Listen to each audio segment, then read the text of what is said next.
Greetings, kids. Bishop Vetter here. Good to be your bishop. I'm still your bishop. I'm going to read you another story. Horton Hears a Who by Dr. Seuss again. Horton Hears a Who. Let's see here.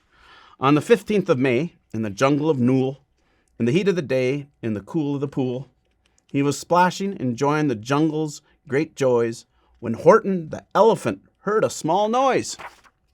So Horton stopped splashing. He looked toward the sound. That's funny, thought Horton. There's no one around. Then he heard it again, just a very faint yelp, as if some tiny person were calling for help. I'll help you, said Horton. But who are you? Where? He looked and he looked. He could see nothing there, but a small speck of dust blowing past through the air. I say, murmured Horton, I've never heard tell of a small speck of dust that is able to yell. So you know what I think? Why, I think that there must be someone on top of that small speck of dust, some sort of creature, a very little small size, too small to be seen by an elephant's eyes. Some poor little person who's shaking with fear that he'll blow in the pool. He has no way to steer. I'll just have to save him, because after all, a person's a person, no matter how small. So gently, and using the greatest of care, the elephant stretched his great trunk through the air, and he lifted the dust speck and carried it over and placed it down safe on a very soft clover. Plump, huffed the voice. 'Twas a sour kangaroo. And the young kangaroo in her pouch said, "Hoof, too. Why, that speck is as small as the head of a pin. A person on that? Well, there never has been." "Believe me," said Horton, "I'll tell you sincerely. My ears are quite keen, and I heard him clearly. I know there's a person down there, and what's more, quite likely there's two, even three, even four, quite likely. A family, for all that we know, a family with children just starting to grow. So please," Horton said, "as a favor to me, try not to disturb them.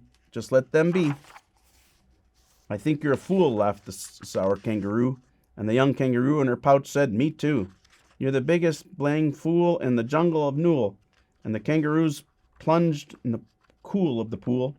What terrible splashing, the elephant frowned. "I can't let my very small persons get drowned.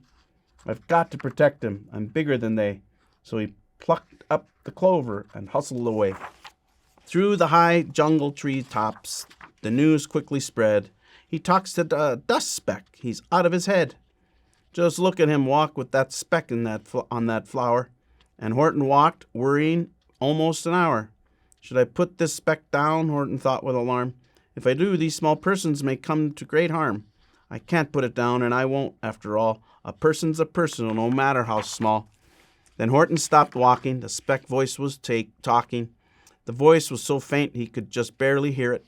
"Speak up, please," said Horton. He put his ear near it. "My friend," came the voice, "you're a very fine friend. You've helped all of us folks on this dust speck no end. You saved all our houses, our ceilings and floors. You saved all of our churches, our grocery stores." "You mean," Horton gasped, "you have buildings there too?" "Oh, yes," piped the voice, "we most certainly do." "I know," called the voice, "it's too small to be seen. But I'm mayor of the town that is friendly and clean. Our buildings to you would seem terribly small, but to us who aren't big, they are wonderfully tall. My town is called Whoville, for I am a Who, and we Whos are all thankful and grateful to you." And Horton called back to the mayor of the town, "You're safe now, don't worry, I won't let you down." But just as he spoke to the mayor of the speck, 3 big jungle monkeys climbed up Horton's neck. The Whiskersman brothers came shouting, "What rot! This elephant's talking to Whos who are not. They aren't any Whos, and they don't have a mayor, and we're going to stop all this nonsense, so there." They snatched Horton's clover. They carried it off to a black-bottomed eagle named Vladikoff, a mighty strong eagle, a very swift wing. And they said, "Will you kindly get rid of this thing?" Before the poor elephant even could speak, the eagle flew off with the flower in his beak. That late afternoon, all through the night, that black-bottomed bird flapped his wings in fast flight, while Horton chased after with groans over stones that tattered his toenails and battered his bones. He begged, "Please don't harm all my little folks who have so much right to live as us bigger folks." But far, far beyond him, that eagle kept flapping, and over his shoulder called back, "Quit your yapping. I'll fly the night through. I'm a bird. I don't mind it. And I'll hide this tomorrow where you'll never find it." At 6:56 the next morning he did. It sure was a terrible place that he hid it. He let that small clover drop somewhere inside of a great patch of cloves 100 miles wide. "Find that," sneered the bird, "but I think you will fail." And he left with a flip and his black-bottomed tail. "I'll find it," cried Horton. "I'll find it or bust. I shall find my friends on that small speck of dust." And clover by clover by clover with care, he picked up and searched them and called, "Are you there?" But clover by clover by clover he found that the one he sought was just not around. And by noon, poor old Horton, more dead than alive, had picked, searched, and piled up 9,005. Then all through the afternoon, hour after hour, till he found them last, the 3 millionth flower. "My friends," cried the elephant, "tell me, do tell, are you safe? Are you sound? Are you whole? Are you well?" From down on the speck came the voice of the mare. "We really had trouble, much more than our share. When that black-bottomed birdie let go and we dropped, we landed so hard that our clocks had all stopped. Our teapots are broken, our rocking chairs smashed, our bicycle tires all blew up when we crashed. So Horton, please," pleaded the voice of the mares, "will you stick by us while we're making repairs?" "Of course," Horton answered, "of course I will stick. I'll stick by you small folks, through thick and through thin and through thick." Humphed a voice. "Almost 2 days you run wild and insisted on chatting with persons who never existed. Such carrying on in our peaceable jungle. We've had quite enough of your bellowing bungle. And I'm here to state," snapped the big kangaroo, "that your silly, nonsensical game is all through." And the young kangaroo in her pouch said, "Me too." With the help of the Wickerman brothers and dozens of Wickerman uncles and Wickersman's cousins, the Wickersman's in-laws, whose help I've engaged, you're going to be roped, you're going to be caged. And as for the dust speck, that will all boil in a hot steaming kettle of bezel-nut oil. "Boil it," gasped Horton. "No, you can't do it. It's all full of persons. They'll prove it to you." Mr. Mayor," Horton called. "Mr. Mayor, you've got to prove now that you're really there. So call a big meeting, get everyone out, make every who holler, make every who shout, make every who scream. If you don't, every who, it's going to end up in a bezel nut stew." And down on the dust speck, the scared little mare quick called a big meeting in Whoville town square. And the people cried aloud, they cried out in fear, "We are here, we are here, we are here." The elephant smiled. That was as clear as a bell. The kangaroo surely heard that as well. "All I heard," snapped the big kangaroo, "was a breeze and the faint sound of wind through the far distant trees. I heard no small voices, and you didn't either." And the young kangaroo in her pouch said, "Me neither." "Grab him," they shouted, "and cage the big rope. Lasso his stomach with 10 miles of rope. Tie the knots so he'll never shake loose. Then dunk that dumb speck in the bezel nut juice." Horton fought back with great vigor and vim, but the Wickerman's gang was too many for him. They beat him, they mauled him, they started to haul him into his cage. But he managed to call to the mare, "Don't give up, I believe in you all. A person's a person, no matter how small, and your very small persons will not have to die if you make yourselves heard, so come on now and try."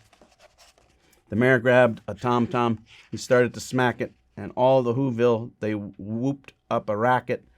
They rattled their kettles, they beat their brass pans on garbage pail tops and old cranberry cans. They blew on bazookas and blasted green toots, on Cherylins, oompas and boompas and flutes. Great gusts of cloud cracked, rang high through the air. They rattled and shook the whole sky, and the mare called up at the howling mad hoopla-boo. "Hey, Horton, how's this? Is there sound coming through?" And Horton called back, "I can hear you just fine, but the kangaroo's ears aren't as strong quite as mine. They don't hear a thing, and are you sure all your boys are doing their best? Are they all making noise? Are you sure every who down in Whoville is working? Quick, look through your town. Is there anyone skirting?" Through the town he rushed, the mare from east to west, but everyone seemed to be doing their best. Everyone seemed to be yapping and yipping. Everyone seemed to be beeping and bipping.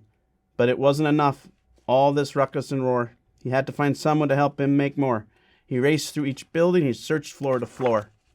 And just as he felt he was getting nowhere, and almost about to give up in despair, he suddenly burst through a door, and the mare discovered one sheikah quite hidden away in the Fairfax apartments. Apartment 12J. A very little, very small sheikah named Jojo was just standing and bouncing a yo-yo, not making a sound, not a yip, not a chirp. And the mare rushed inside, and he grabbed the young twerp, and he climbed with the lad up the Eiffelberg Tower. "This," cried the mare, "is your town's darkest hour. Come for all the who's who have blood that is red, to come to the aid of their country," he said. "We've got to make noises in greater amounts, so open your mouth, lad, for every voice counts." Thus he spoke as he climbed, and when they got to the top, the lad cleared his voice and shouted out, "Yap!" And that yap, that one small extra yap, put it over. Finally, at last, from the speck on the clover, their voices were heard. They rang clear and clean. The elephant smiled. "Could you see what I mean? They proved they are persons, no matter how small, and their whole world was saved by the smallest of all." "How true, yes, how true," said the big kangaroo. "And from now on, you know what I'm planning to do? From now on, I'm going to protect them with you." And the young kangaroo in her pouch said, "Me too. From the sun in the summer, the rain when it was fallish, I'm going to protect them, no matter how smallish." The end. Good, huh? Kids, life is precious. Life is precious. Yours, mine, the unborn, from the moment of conception until we naturally die and go to heaven. So, God bless you. None of us are too small. Bye now. Know my prayers. Pray for me. See you.